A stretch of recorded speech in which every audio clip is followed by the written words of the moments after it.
Hello traders, இப்போ மார்க்கெட்டில் இருக்க ஹாட்டான news RBI action against Kotak Mahindra bank. So இதை சுற்றி நிறைய நியூஸ் போயிட்டுருக்கு. உண்மையாகவே அப்படி என்ன தான் ஆச்சு அப்படின்றது நிறைய பேருக்கு தெரியாமல் இருக்குது. ஸோ இந்த வீடியோவில் அதை கம்ப்ளீட்டாக டீகோட் பண்ண போகிறோம். வாட் ரியலி ஹேப்பன் அண்ட் அது கோட்டாக் மஹிந்திரா பேங்கோட பிஸ்னஸை எப்படி இம்பேக்ட் பண்ணுது அண்ட் உண்மையாகவே இந்த நியூஸ்னால் இன்வெஸ்டர்ஸ் வரி ஆகணுமா இல்லையா அப்படின்றதையும் இந்த வீடியோவில் பார்க்க போகிறோம். அண்ட் இந்த வீடியோட எண்டில் இந்த ஸ்டாக்கை நான் பை பண்ண போகிறேனா இல்லையா அப்படின்றத சொல்லியிருக்கேன். ஸோ இந்த வீடியோவை மிஸ் பண்ணாமல் கடைசி வரைக்கும் பாருங்கள். So let's move on to the video. So video போகிறதுக்கு முன்னாடி இது வரைக்கும் நீங்கள் சேனலை சப்ஸ்கிரைப் பண்ணாமல் இருந்தால் சப்ஸ்கிரைப் பண்ணிக்கோங்க. So let's move on to the video. So நீங்கள் ஜஸ்ட்டு க்ரோம் ஓப்பன் பண்ணி ஆர்பிஐ கோட்டாக் அப்படின்னு போட்டாலே போதும். There are lots of news coming. RBI action against on Kotak, scam alert. So why RBI barred Kotak Mahindra bank from onboarding new customer. So இந்த மாதிரி நிறைய news வந்து இந்த ஸ்டாக்கில் போயிட்டுருக்கு. ஸோ அதுக்கு ரியாக்டிவாக பார்த்தீங்கன்னா அந்த ஸ்டாக்கும் லாஸ்ட் வீக்கில் பார்த்தீங்கன்னா எவ்வளோ பெரிய ஒரு ஹியூஜ் ரெட் கேண்டில் பாருங்கள். If you go on day, so Wednesday இந்த ஸ்டாக்கு எங்கே க்ளோஸ் ஆகிருக்கு, நல்லா மேலே போய் தான் க்ளோஸ் ஆகிருக்கு. 1842 க்ளோஸ் ஆகிருக்கு. பட் அதுக்கு அடுத்த நாளே தேர்ஸ்டே ஃப்ரைடே கண்டினியூஸ் 2 செஷனில் இந்த ஸ்டாக்கு குவைட் அக்ரெசிவ்லி விழுந்திருக்கு. ஸோ எவ்வளோ பர்சன்டேஜ் விழுந்திருக்கு ஃப்ரம் ஹியர் சி 13% இந்த ஸ்டாக் கீழே விழுந்திருக்கு. ஒரு மேஜரான பேங்க் ஸ்டாக், ஒரு மேஜரான ப்ரைவேட் பேங்க் ஒரு 13% 2 டேஸில் விழுறதுன்றது ஒரு நார்மலான விஷயம் கிடையாது. ஸோ இந்த ஸ்டாக் 13% விழுற அளவுக்கு அப்படி ஆர்பிஐ என்ன சொன்னாங்க. ஸோ அது தெரிஞ்சுக்கிறதுக்கு முன்னாடி நீங்கள் ஃபஸ்ட்டு தெரிஞ்சுக்க வேண்டிய ஒரு விஷயம் இருக்குது. இப்போது ஸ்டாக் கரெக்ஷனில் ஒரு 3 டைப்ஸ் ஆஃப் கரெக்ஷன் இருக்குது. ஒன்று செக்டர் கரெக்ஷன், டோட்டலாகவே அந்த செக்டரே டவுன் ஆகும். மேபி வந்து கவர்மெண்ட் வந்து அதில் ஏதாச்சும் ரெகுலேஷன் போடலாம், அது கம்ப்ளீட்டாக அந்த இண்டஸ்ட்ரியை கூட இம்பேக்ட் பண்ணலாம். அது ஒன்று. Second timely correction. So timely correction நிறைய ஸ்டாக்ஸில் அது நடக்கும். சர்டன் பீரியட் ஆஃப் டைமுக்கு அந்த ஸ்டாக் ஒரு ரேஞ்சிலே ட்ராவல் ஆகிட்ருக்கும். ஸோ அதுவும் நான் எக்ஸாம்பிளில் காட்டுறேன்.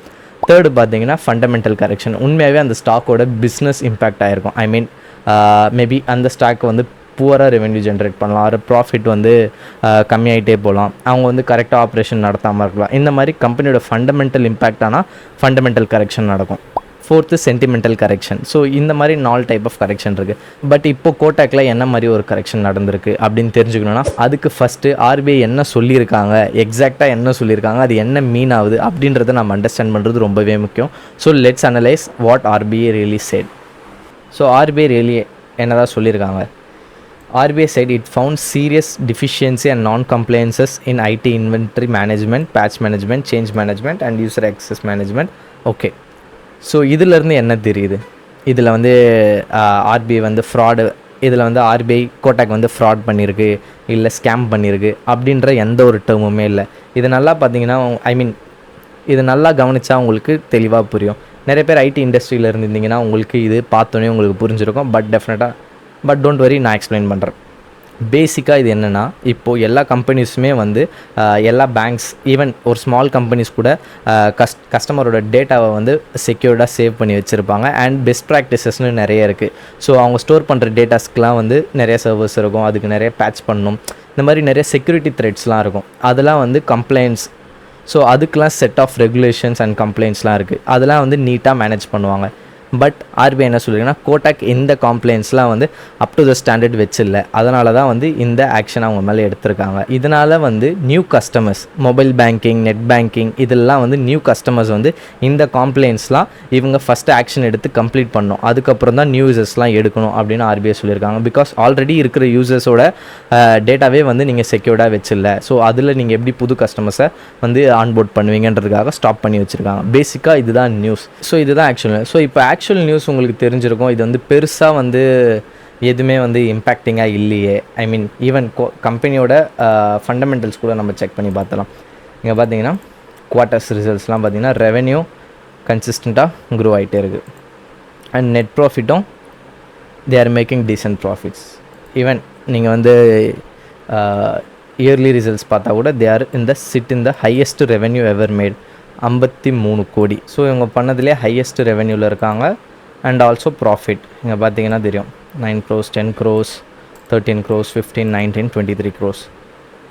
இவங்களோட சேல்ஸ் பார்த்தீங்கன்னா உங்களுக்கு தெரியும், ரெவென்யூ க்ரோத் ட்ரெயிலிங் 36% காம்பவுண்ட் 10 இயர்ஸாக லாஸ்ட் 3 இயர்ஸாக கூட டீசெண்டாக தான் வந்து சேல்ஸும் க்ரோத் ஆகிட்டுருக்கு அண்ட் ப்ராஃபிட்டும் பார்த்திங்கன்னா நல்லாவே நம்பர்ஸ் இருக்குது. ஸோ ஃபண்டமெண்டலாக எதுவுமே சேஞ்ச் ஆகலை.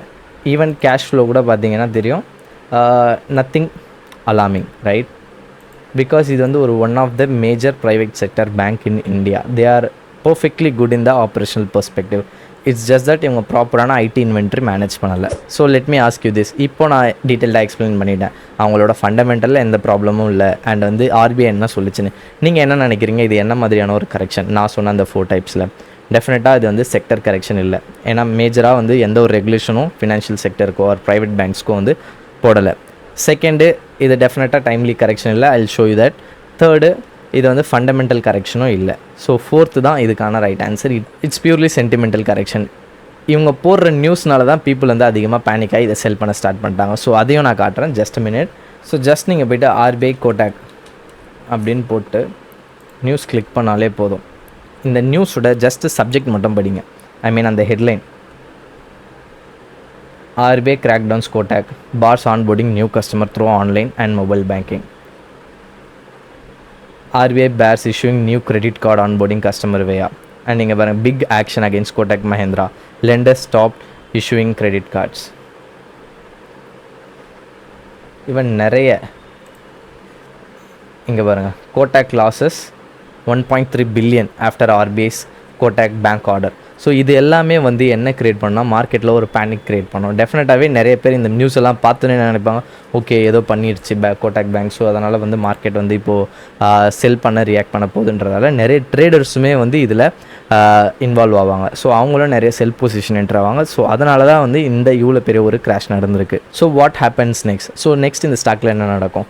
டெஃபினட்டாகவே இதுக்குள்ளே வந்து இப்போ ஒரு இன்ஸ்டிடியூஷன்ஸ்லாம் வெயிட் பண்ணிகிட்டு இருப்பாங்க. ஏன்னா இந்த ஸ்டாக்கு ஆல்மோஸ்ட் இப்போவே வந்து 13% டிஸ்கவுண்ட்டில் கிடைக்குது. இப்போ இன்ஸ்டிடியூஷன்லாம் பார்த்திங்கன்னா பிக் மணி வச்சு ப்ளே பண்ணுவாங்க. ஸோ இப்போது இந்த ரெட் கேண்டில்ஸ்லாம் இருக்குல்ல, மேபி இன்னும் இந்த ஸ்டாக்கை வந்து கீழே கொண்டு வருவாங்க, இன்னும் செல் பண்ணுவாங்க.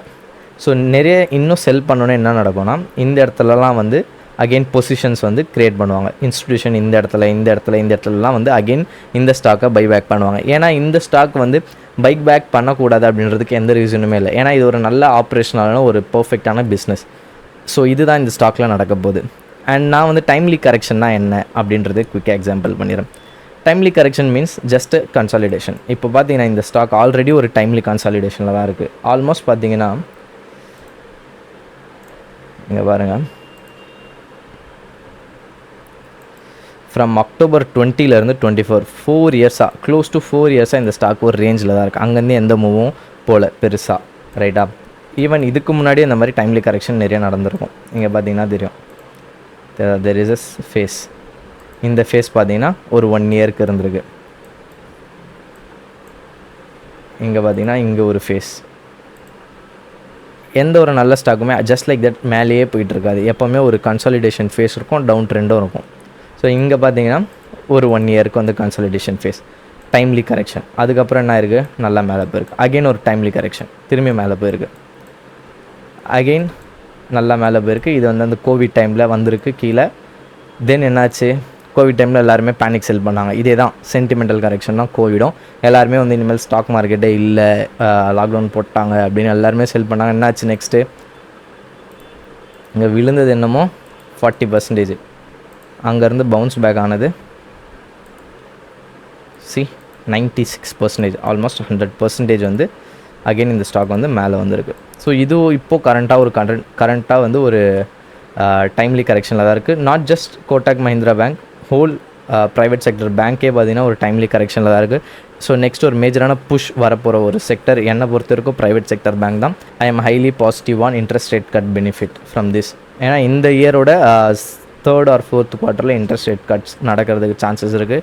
ஸோ இன்ட்ரெஸ்ட் ரேட் அதனால மேஜராக ஒரு பெனிஃபிட் ஆகிற செக்டர் ஃபினான்ஷியல் செக்டர் தான். So now comes the point, நான் என்ன பண்ண போகிறேன் இந்த ஸ்டாக்கில். அதுக்கு முன்னாடி தெளிவாக நான் சொல்லிடுறேன், disclaimer, this is not a stock recommendation. இது வந்து ஒரு பையோ செல்லோ ஸ்டாக் ரெக்கமெண்டேஷன் கிடையாது. பியூர் அண்ட் பியூர் நான் என்ன பண்ண போகிறேன், என்னோடய தாட் ப்ராசஸ் இந்த ஸ்டாக்கில் என்ன இருக்குது அப்படின்றது தான் உங்களுக்கு சொல்கிறேன். Just I am sharing my knowledge with you. So இந்த ஸ்டாக்கை நான் என்ன பண்ண போகிறேன்னா, நான் பை பண்ண போகிறேன். ஏன்னா இந்த மாதிரி ஒரு ஃபண்டமெண்டல் சவுண்ட் கம்பெனி ஆல்ரெடி 13% டிஸ்கவுண்ட்டில் இருக்குது. Why not buy, right? So இந்த ஸ்டாக்கை வந்து நான் இப்போது டவுன்வர்ட் ஆவரேஜ் பண்ணுவேன். இந்த ஸ்டாக் கீழே போக போக போக I will start building my positions. So டெஃபினட்டாகவே இதில் வந்து எனக்கு ஒரு நல்ல ஒரு கெயின் பொட்டென்ஷியல் கிடைக்கும் அப்படின்றத நான் நம்புகிறேன். அண்ட் நான் இது வந்து எந்தெந்த பொட்டென்ஷியல் ரேஞ்சஸில் நான் என் பொசிஷன்ஸ் என்ட்ரு ஆக வாய்ப்பு இருக்குது அப்படின்றதையும் நான் காட்டுறேன். ஸோ ஆல்ரெடி நான் மார்க் பண்ணி தான் வச்சுருக்கேன். இந்த இடத்துல பார்த்தீங்கன்னா ஒரு ரெசிஸ்டன்ஸ் ஜோன் இருக்குது, ரைட்டா? இங்கே பார்த்தீங்கன்னா தெரியும், இந்த ரெசிஸ்டன்ஸ் சப்போர்ட் ஆக்ட் ஆகி மேலே போயிருக்கு. மேபி ப்ரைஸ் இது வரைக்கும் வரத்துக்கு சான்ஸ் இருக்குது. 1538, எக்ஸ்கியூஸ் மீ, 1538. ஸோ இந்த இடத்துல வரும்போது I will put some money in here. And again even இது வரைக்கும் இது ஃபால் ஆச்சுன்னா 1400 டெஃபினட்டாக எங்கேயும் நான் பொசிஷன் பில்ட் பண்ணுவேன். அண்ட் நான் இங்கே என்ட்ரி ஆனோடனே இது வந்து ஜஸ்ட் லைக் தட் நான் வாங்கிட்டேன் அப்படின்றதுக்காக ப்ரைஸ் வந்து இங்கே ஹிட் ஆகும் அப்படின்னு நான் எக்ஸ்பெக்ட் பண்ணல. பிகாஸ் நான் ஒரு சின்ன ரீட்டைல் இன்வெஸ்டர். இந்த ஸ்டாக் மேபி இங்கேயே கூட இருக்கலாம், இந்த ரேஞ்சிலே வந்து ஒரு 2 years கூட இருக்கலாம். Who nose?